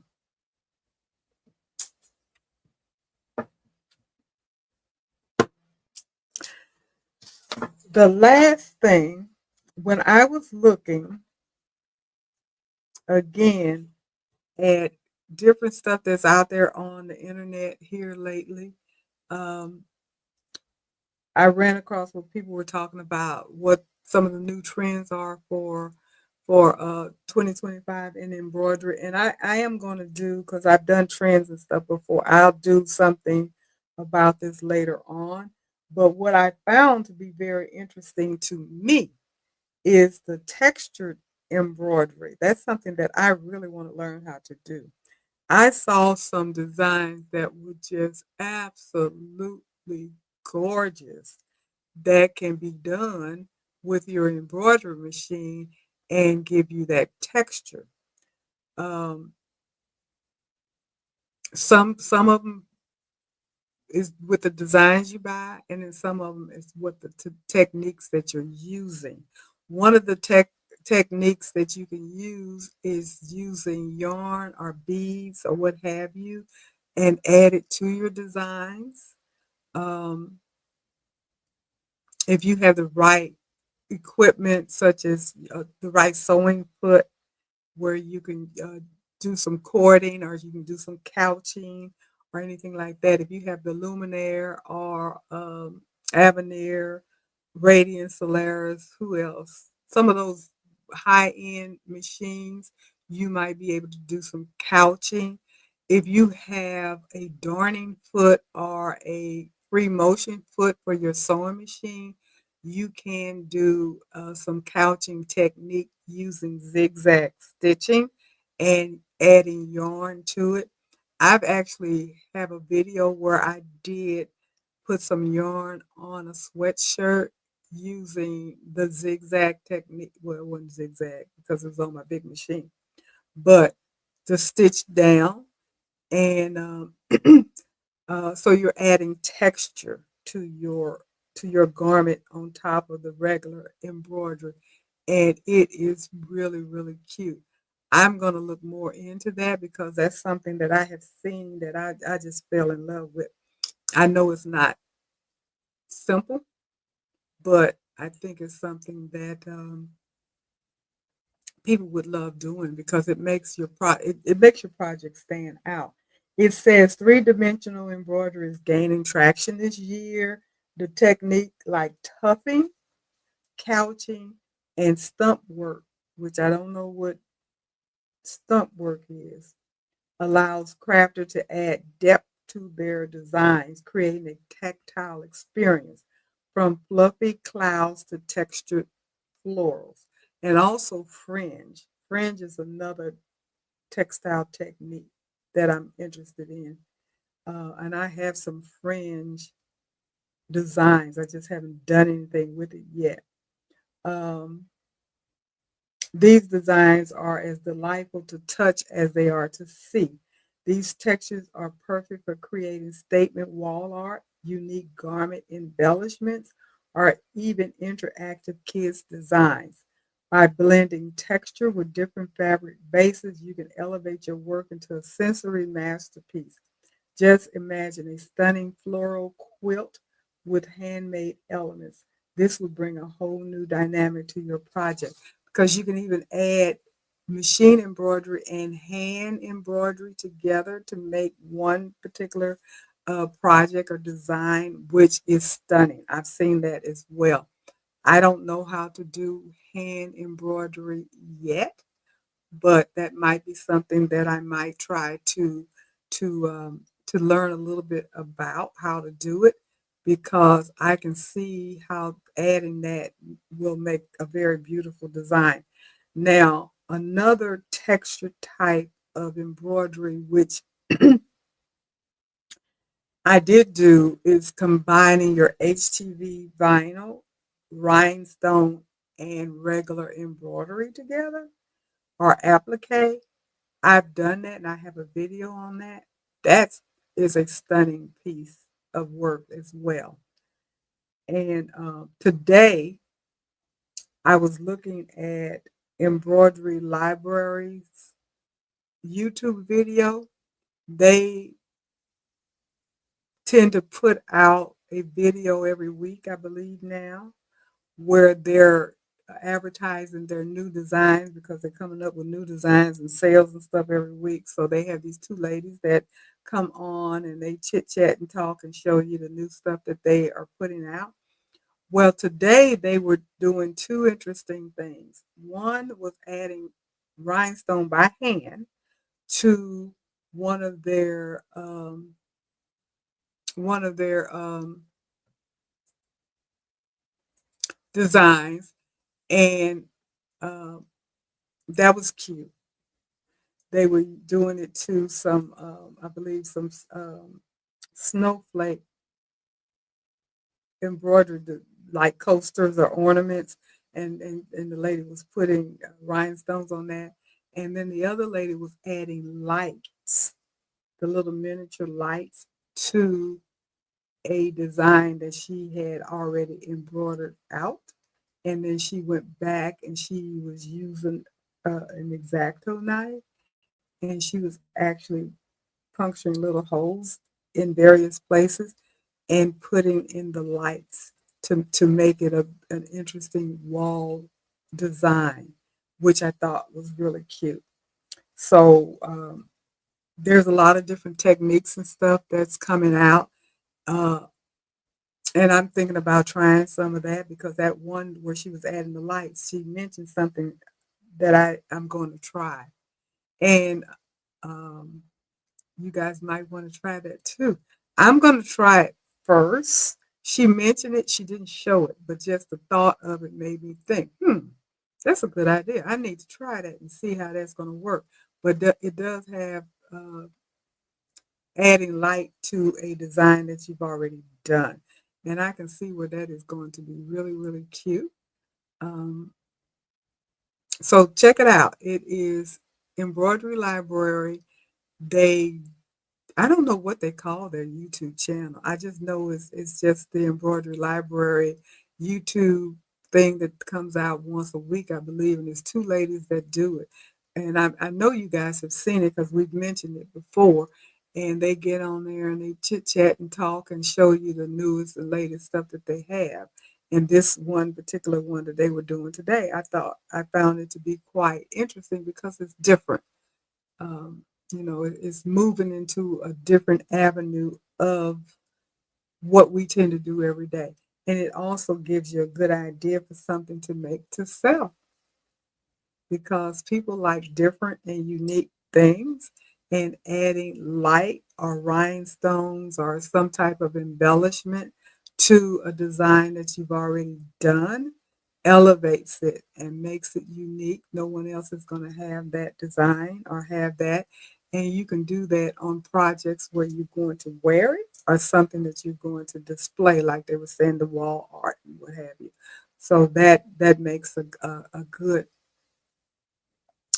good project to try. So who knows? We might be trying to do some of that in our sew along. I don't know, but that's kind of what I saw today.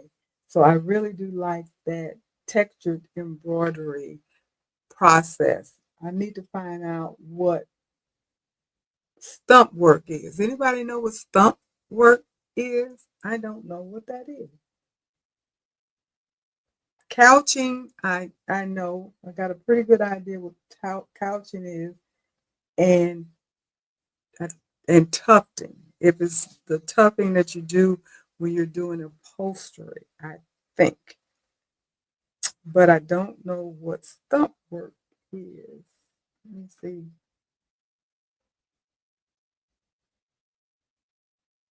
Stump work embroidery. Stump work embroidery, also known as raised or embossed work. Okay. It's a 3D dimensional embroidery technique that uses different material and techniques to create raised stitches. Embossed. Who knew? Who knew? I didn't know. It's kind of like my shirt that I have on, my embossed shirt. Now I've had this shirt for a while, but this is my. You can tell I've had it for a while, but that's the embossed that I did, and so as you can see, I like texture stuff and everything like that, and it's the only one that I did. I did it back before they started having all this hissy fit about doing the embossed embroidery and stuff, so I never tried to do it again. However, not to get anything started, I have begun to see more and more embroidery um, YouTube videos where they're doing embossing again. So I have no idea what happened, but seems like people said, I'm going to do my emboss. I ain't telling y'all what to do. I'm telling you what I'm going to do. I'm not going to sell it, but I'm going to do my own embossing. I'm just going to tell you that.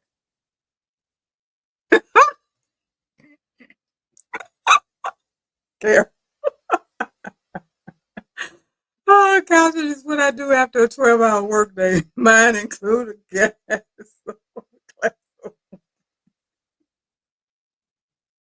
I do that too. I do that too. That's a good one. That's a good one. I'm pretty good at couching.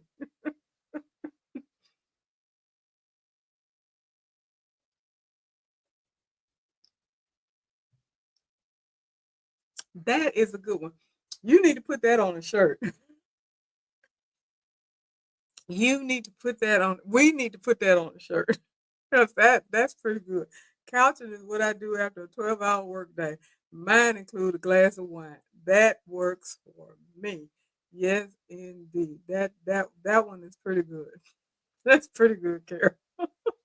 I love it. I love it. So now I know what stump work is and couching. I know two definitions for couching. And let me see if I can find out what the tuffing is, which I think I know what it is. Tuffing.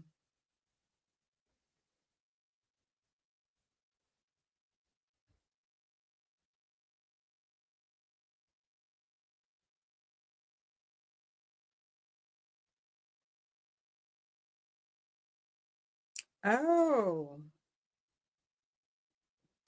what it looks like that they're doing to me is like the fringes. That's what it looks like they're doing.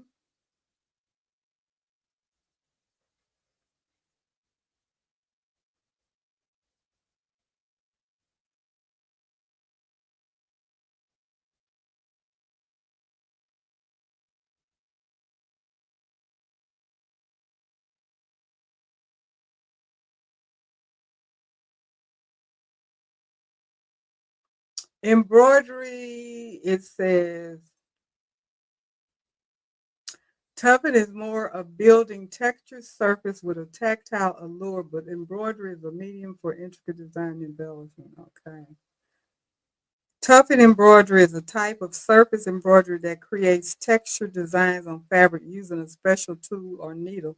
The technique involves punching loops of yarn or thread through the fabric to create raised piles of tuff.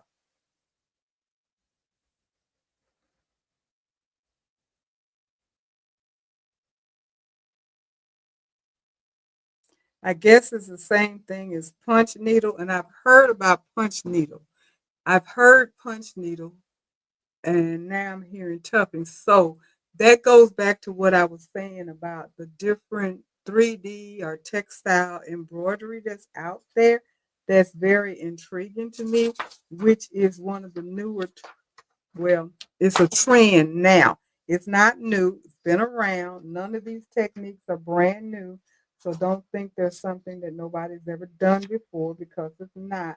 But what it is, it seems to be uh, becoming more and more popular now in the artistry of embroidery, and it might be something that you might be interested in learning more about. I know I'm going to do more research on it and figure out if I can figure out how to do some of this stuff, because it really sounds interesting. It really sounds creative, and something that will give your garment, your project, or whatever a totally different look and feel that can elevate the design to something that is really, really beautiful. Because, like I said, I love looking at the 3D type embroidery. I've gone into quilt shops and I've seen them in the quilt shop, and they're just stunning. They're just absolutely stunning. When I see it, I was like, oh my goodness, this is absolutely gorgeous. And I want to learn how to do that. Yeah. So Jenny, you and Margot uh working on getting your machine. Girl, please. I'm on one. I'll be done. And if it's the Lord's will, I'm gonna get it done before the 1 year. That's the plan. That's the plan. But yeah, knock that puppy out. Then I'll be more in a position to say, oh, am I gonna get the luminaire? I would be in a better position to ask that question, because I think unless brother comes out with a bigger multi-needle machine,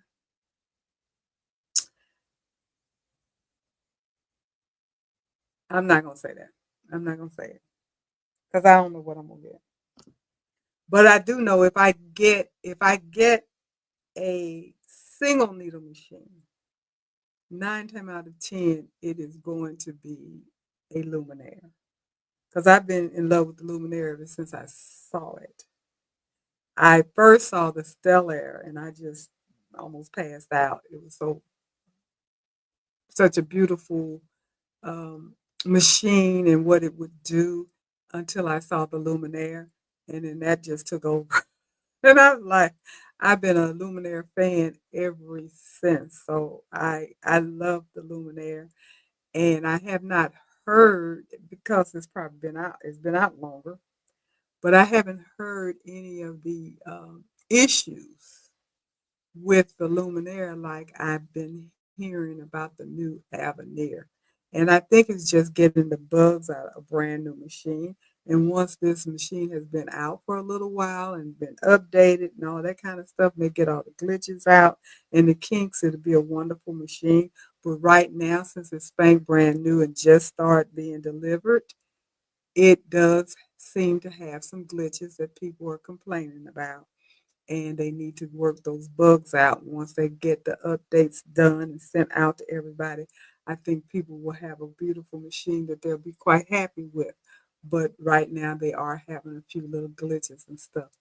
And with that being said, I don't want to be involved in that. I'd rather get a true tried machine that's less expensive, but it does basically the same thing.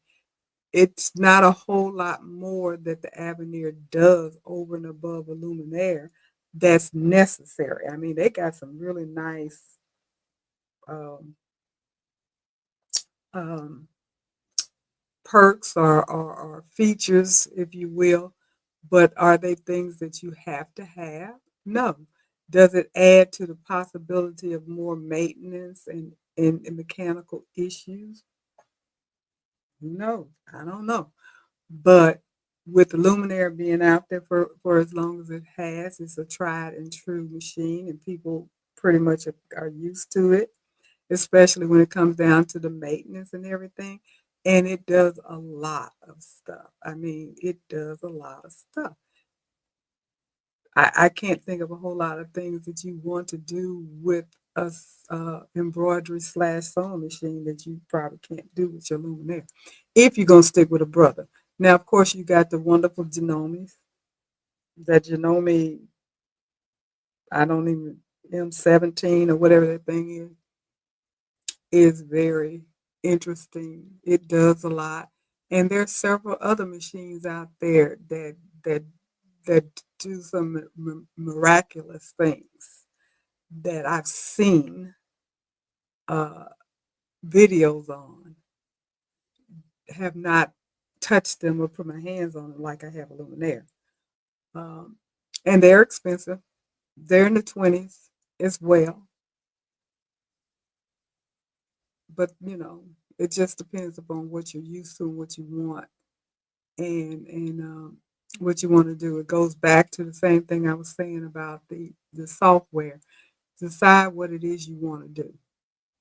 When you're making a decision about another machine or what have you, decide what it is that you want to do and then make up your mind what machine is going to do that best for you.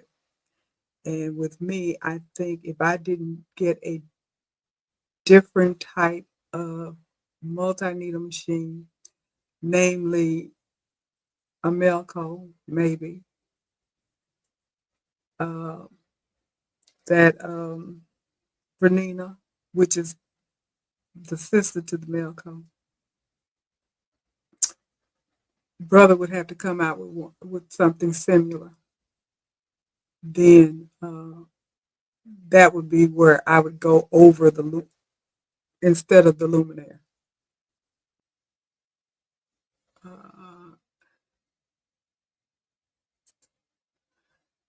SK, you said I thought single needles were limited on the garments that you can do embroidery on. Um, that's a yes and a no. You probably can do practically anything on a big machine like a Luminaire, Avenir, or Radiance or something that you can do on a multi-needle machine. It's just the fact that it's a flatbed makes it a little difficult as far as the hooping and getting, not the hooping aspect of it because of the fact that you have to have it lifted up where you don't sew the sides together. Whereas on a multi-needle machine, and because you have that arm, then everything hangs down and you're only getting the side that you want to embroider. And I can't think of what the name of that is to save my life right now, but you know what I'm talking about because you could, the free arm, I guess is what it would be. So you can do coats, you can do jackets, you can do almost anything on a single needle machine that you can do on a multi needle machine and vice versa. Now, I'm thinking right off the hand, a pot holder, the one you put your hand in. You would have to take that loose. I can't visually think of any way to stitch on a pot holder with the thumb on a flat uh, machine or a single needle machine unless you get that Persona machine, which is still a free arm, without taking it loose. Other things like baby onesies and stuff like that, you can maneuver the way you hoop it, where you can have it that base, even caps and stuff like that, where you can hoop it flat and and stitch on it. So you're you're you're you're limited to a slight degree, but not a lot. You can do a whole lot on a single needle machine, but uh,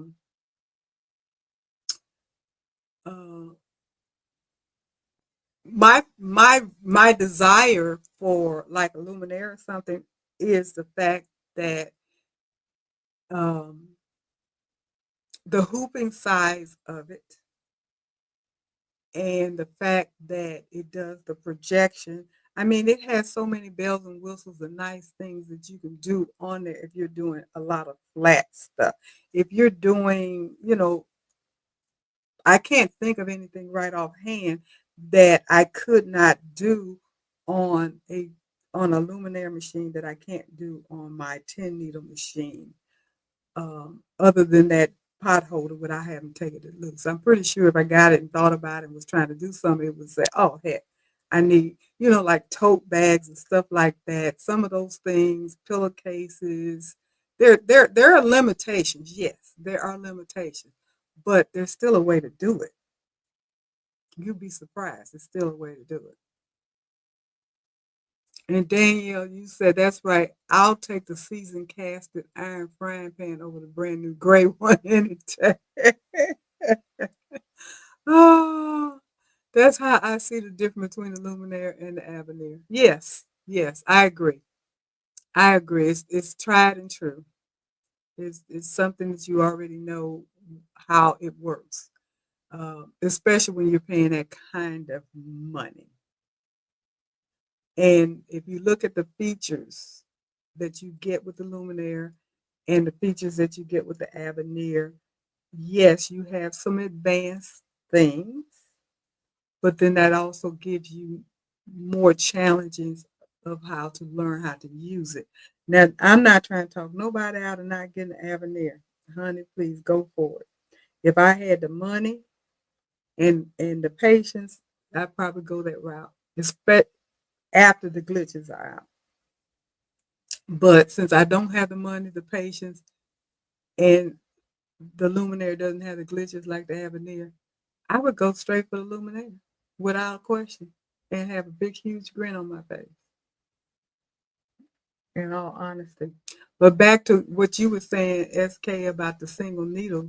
Yes, there are limits, but the limits are few, in my opinion, from what I have seen and experienced. And if you pay any attention to the YouTube videos, you have far more YouTube videos and lessons and tutorials and what have you, where people are using single needle machines over and above multi needle machines. And there's got a cramp, sorry. Oh gosh, that hurt. Um, and there's a reason for it. A lot of people just have not invested in a multi-needle machine because of the cost, and people are intimidated by it and stuff like that. But um, more and more people have single needle machines. That's just it. More and more people have single needle machines. More and more people buy single needle machines. They don't just run out buying multi needle machines because most likely they're intimidated by it. That more than anything, I think, is the intimidation because it has multiple needles, and people think because it has multiple needles, it's more complicated, and it's not. It really is not. It's not more complicated to use a multi-needle machine than it is a single needle. I probably would have more of an issue learning how to use the luminaire than I did with my 10 needle machine. I don't know because it does a few more things that this machine doesn't do. But no, it's a matter of preference. It's a matter of preference and what your needs and desires are. For me, I think everybody. I'm not gonna say that. For me, I think I am comfortable with at least a single needle machine and a multi needle machine. I have an SE 1900 and I have my PR 1055X. If I had my way, I would have my PR 1055X and a luminaire, and I would be a very happy person.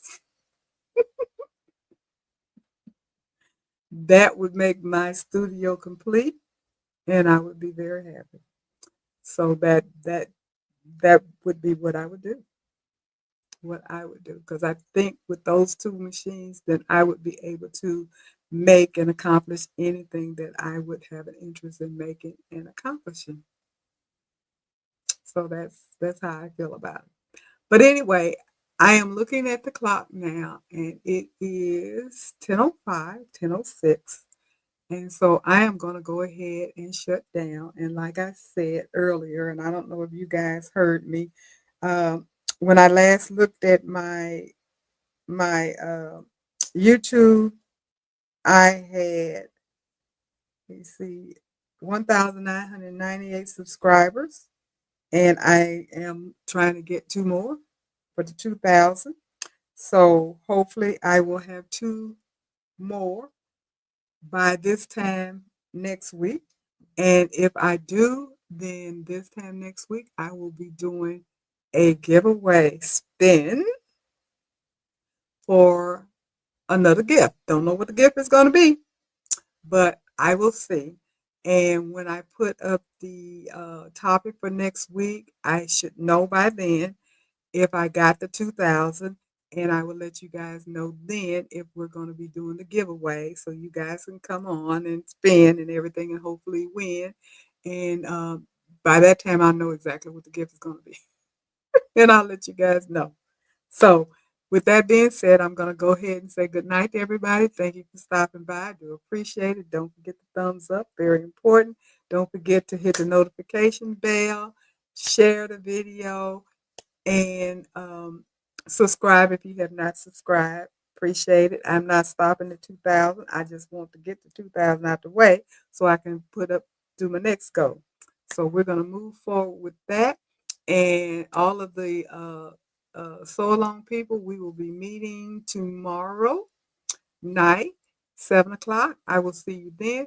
Hi, Arlene. How are you? You know you're late, but glad to join you guys. Glad you joined.